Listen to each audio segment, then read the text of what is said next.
लक्ष्मी चाय लेके आओ. यार, I can't come to your dinner today. My domestic worker's on छुट्टी. दीदी कोई दरवाजे पे है. Hey, Venu, please park the car properly. Abdul அந்த செடிக்கெல்லாம் கொஞ்சம் தண்ணி ஊத்துங்க. Devi, no water today. Come only tomorrow, okay? Sorry boss, I can't come to Gurgaon today. Don't want to take the metro, don't have a driver. Life is so difficult, huh?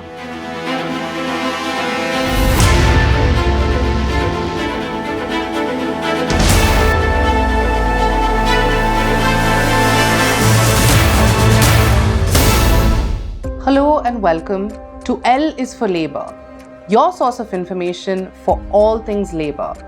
I'm your host Namrata Raju, taking you on a journey of work across India.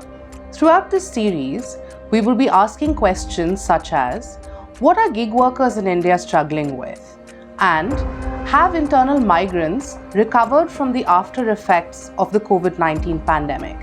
And finally, if you have personal questions such as, why have my wages not been upwards adjusted for inflation even after 10 years when the price of onions is so high? This series is for you. Let's start off by talking about domestic work. According to official figures, there are 5.2 million domestic workers in India, and between 80 and 90% of these are women. The National Domestic Workers Movement, however, estimates that the actual figures could be anywhere between 5.2 million and as much as 50 million. The reason for this is the vast, what we call informality of domestic workers. According to the International Labour Organization, or the ILO, this essentially means workers and economic units that are not covered or insufficiently covered by formal arrangements. In essence, contracts.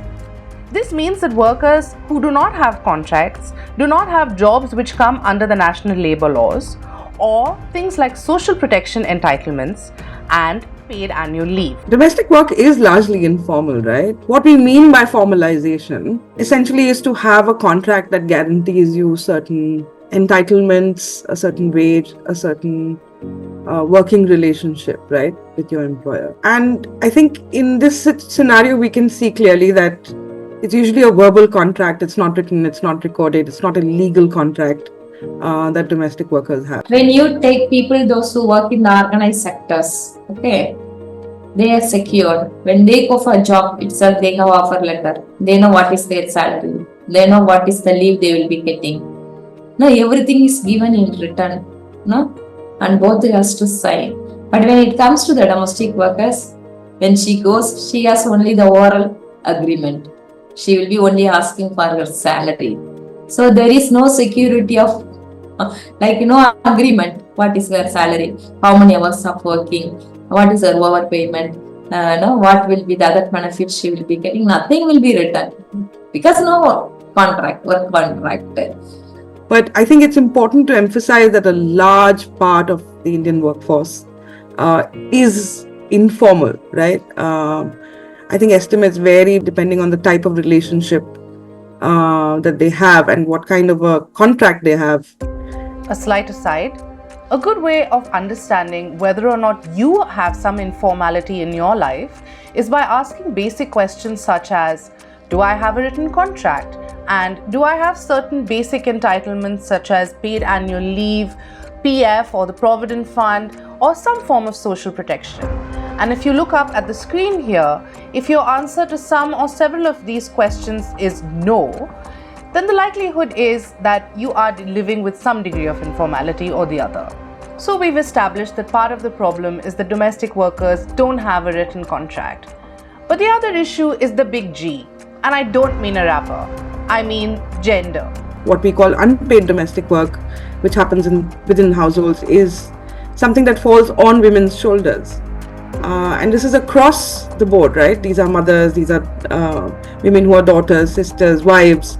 Many of them are expected to take on cooking, cleaning activities for the household and do it out of love, right? And not expecting any kind of remuneration in return. So I think when we talk about domestic work, the fact that women are supposed to have natural capacities or capabilities to carry out this work just by the sheer fact that they are women.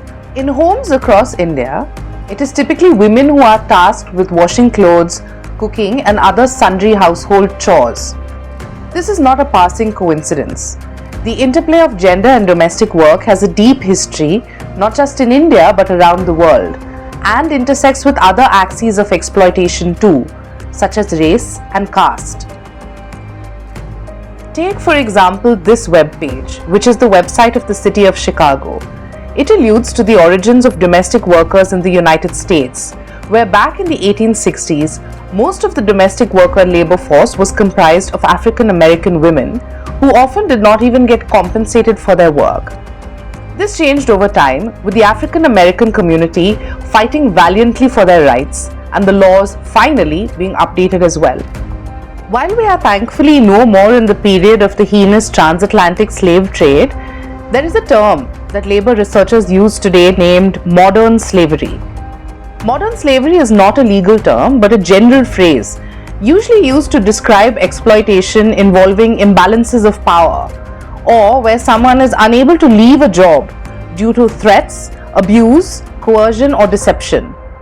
India has its own unique history of domestic work, of course, and there are clear links between domestic work, gender, and caste discrimination. Sometimes what happens, the domestic workers, like part-time domestic workers, they don't even allow them to use the restroom for some emergency. Okay, they have to go to a public toilet, or the apartment has a common toilet. They have to go. That kind of issues are there. Still, there are families. They treat them. Even they don't give quality food. What is left over the previous day food only they give. And there is a stigmatizing, like people. Some of them even don't allow them to enter in the main door. They have to come through the back door. Some of the practices are still there. Still, for some people, they keep separate plates, separate tumblers, the workplace.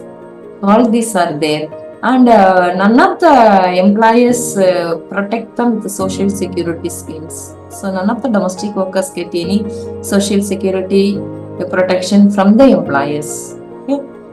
Yet, it's important to note that domestic workers are not a homogeneous group. There are live-in domestic workers and part-time domestic workers. There are workers who are from particular states or who migrate to other states. And then finally, there are also male domestic workers who you may see more often in jobs such as being a driver or being a gardener. And I think it's important to also think about the fact that a lot of women migrate with families as well.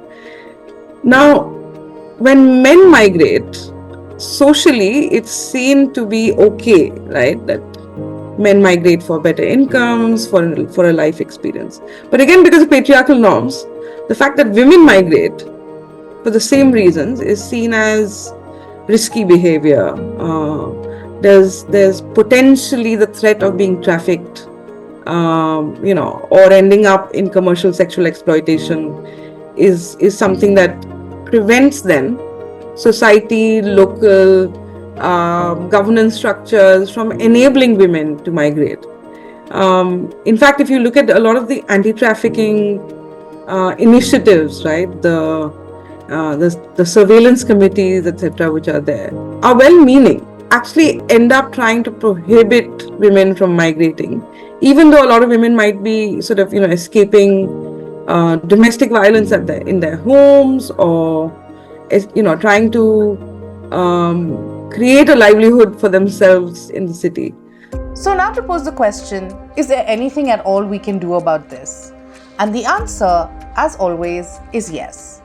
Let's look at what we can do both institutionally and in your home and mine. So far, we don't have country minimum wage. Some of the states able to achieve their labor rights. Labor rights in the sense, at least welfare code, to include them in the manual act. The domestic workers need to be included in the manual act.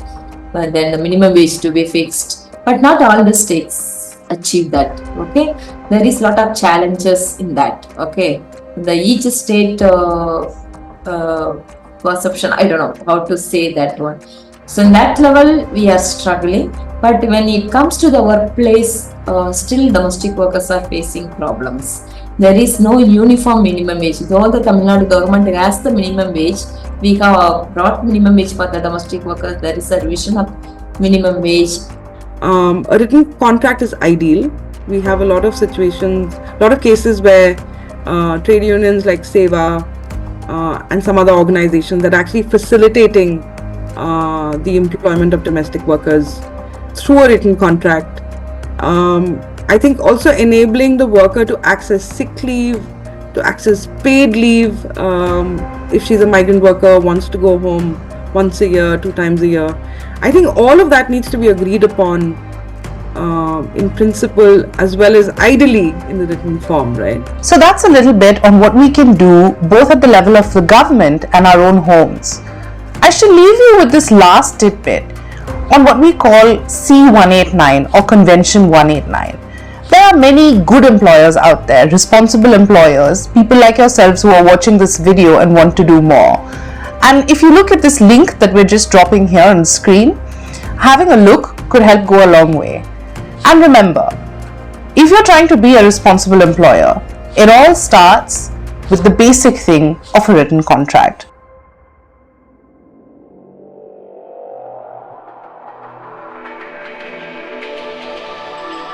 The migration story.